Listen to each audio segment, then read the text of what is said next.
Back in the spring season of 2012, an anime based on a PS2 Otoma game began airing. Brought to us by Studio Dean, the studio who up to this point animated things like Higurashi, The Original Fate Stay Night, Is This a Zombie, and Ranma 1/2. And would later go on to animate Log Horizon, Konosuba, and Sakamoto, and a whole shit ton of other shows, lest I forget about the train wreck known as Pupa. But this isn't about Pupa, it's about a show known as Hirro no Kakera. Before I give you a quick summary of the plot, I want to mention that I got to watching the show due to a game called Crunchy Roulette. If you haven't heard of it, it's when you go to Crunchyroll and click on the random button until you get a show you haven't seen. Simple enough, right? Okay, on to the summary. Our MC Tamaki leaves the city to a royal town to see her grandma. Once there, she discovers that gods and spirits exist, and that she carries the blood of the Tamayori princess. And her job is to keep the dangerous spirit called Onokirimaru sealed. She meets the people who are in charge of protecting the Tamayori princess, and they are known as the Guardians. And because this is an Otoma game, they are all beautiful young men, as described in the mouse synopsis for the series. Now, I gave this a 3 on Mal. While it was enjoyable at times, its pacing was just so unbelievably slow that it was a chore to get through a majority of the episodes, as well as some choices made by the characters were immensely annoying.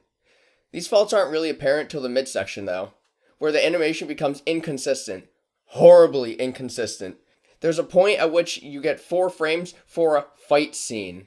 The plot doesn't go anywhere for pretty much the whole midsection, and the characters end up repeating information we've already been given, so we get the same conversation multiple times. Just about all the development is slammed into the last 3 episodes, and the MC is absolutely fucking useless for the whole first season, and constantly brings up how useless she is. Because she has to unlock her abilities, and she doesn't know how, which is bullshit, because her grandma's a Tamayori princess, and just sits idly by while all this shit goes down, and shares none of her knowledge with her granddaughter.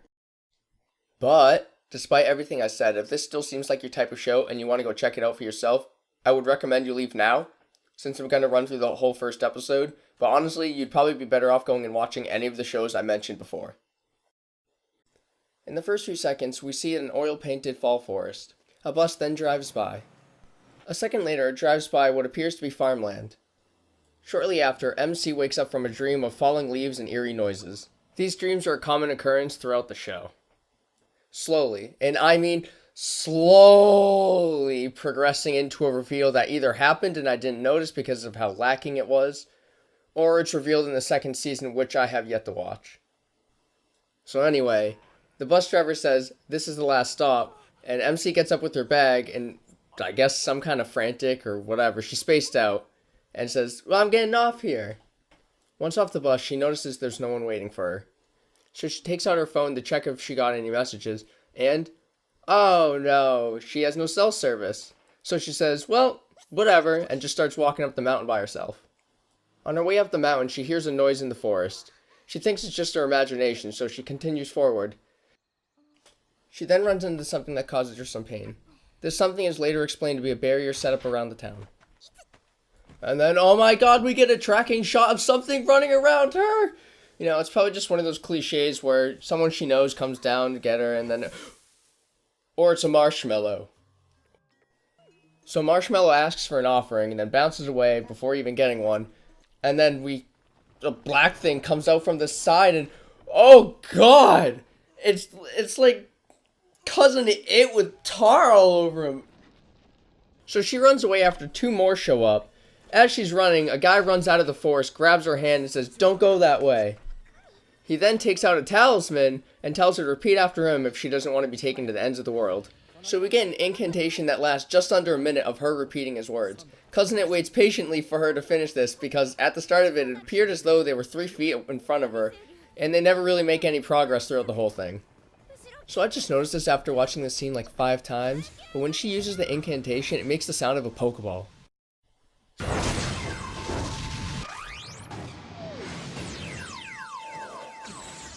So the spell freezes Cousin It in place, allowing MC and Jerk Guy to escape. So they introduce themselves. MC is Tamaki, and Jerk Guy is Takuma. They end up at a cliff. Jerk Guy takes her bag and jumps down. He then tells MC to do the same. So she does, but she trips while landing. He saves her from following through on the fall, but when she goes to thank him, he calls her clumsy. I couldn't remember his name at this point, and not wanting to rewind 10 seconds, I just wrote it as Jerk Guy throughout the whole document I have for each episode. And just so you're aware ahead of time, I did it with every character. Oh my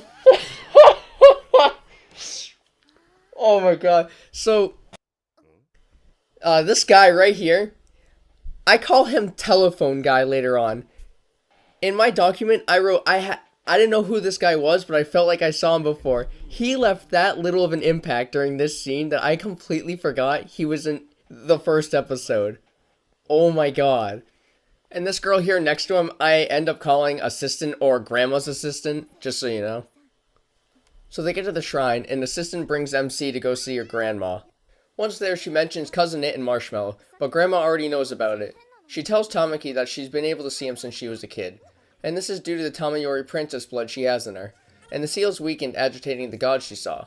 This seal keeps something called the Onigiri Maru locked away, and she was brought here to reseal it. In the scene right after, MC is talking to her mom on the phone, and asks if she knows what the Tamayori princess is, and how grandma wants her to take over. Mom doesn't know, and takes it as her being a shrine maiden.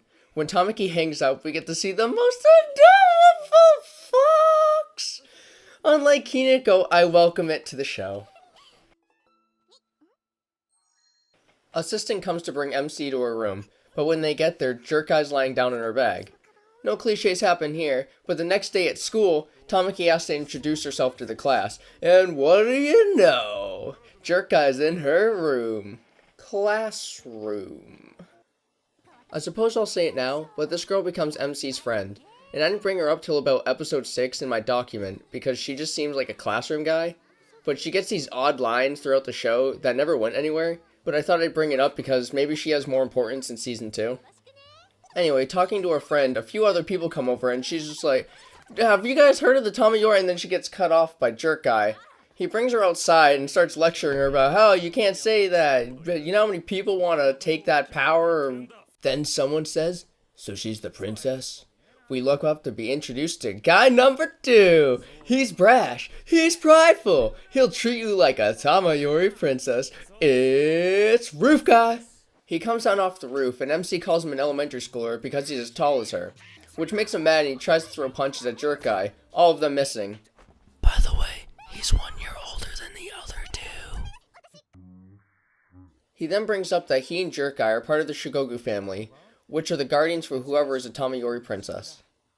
She's told to go to the library after school by Roof Guy, so she does, but once there she can't find anyone. She walks upstairs to check, and turns a corner to see Bachelor number 3. He's quiet, loves to read, and is a possible narcoleptic. It's Book-kun.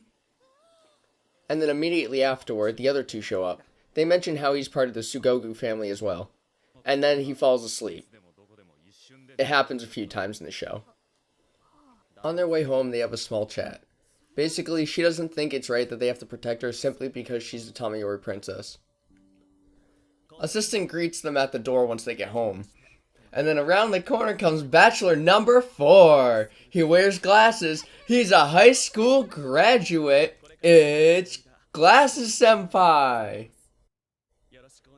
After he introduces himself and she introduces herself, they go and have dinner made by Grandma's assistant. After dinner, MC's outside and Glasses Senpai joins her, and they talk about her conflict with the Guardians having no choice but to protect her. Much like during the walk home, he says, don't worry about it, we accepted it long ago. A few seconds later, the episode ends, and we get the OP. Personally, I enjoyed the song, but I'm not sure where I would put it rank-wise, but I have a playlist if you want to go check it out. Also, there's a link in the description. The visuals in the opening are meh. A lot of it is just reused clips from the show. The after credit scene. All you need is this one picture, and you can probably guess half of the show. Now, I'm not sure if this is a spoiler, but I guessed both of these when I first watched the episode.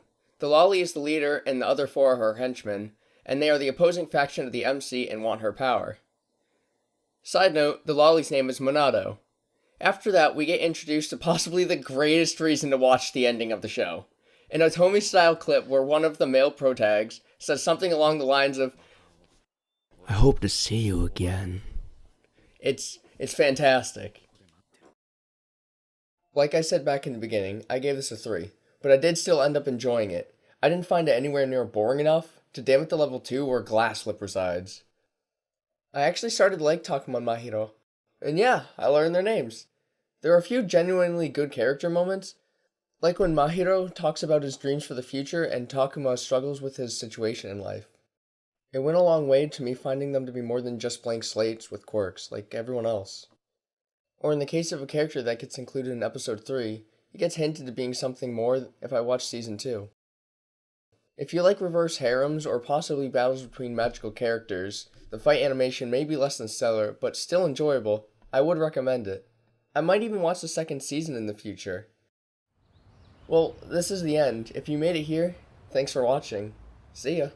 いやー、今日は楽しかったな。あ、また会おうぜ。俺はいつでもここで待ってるからよ。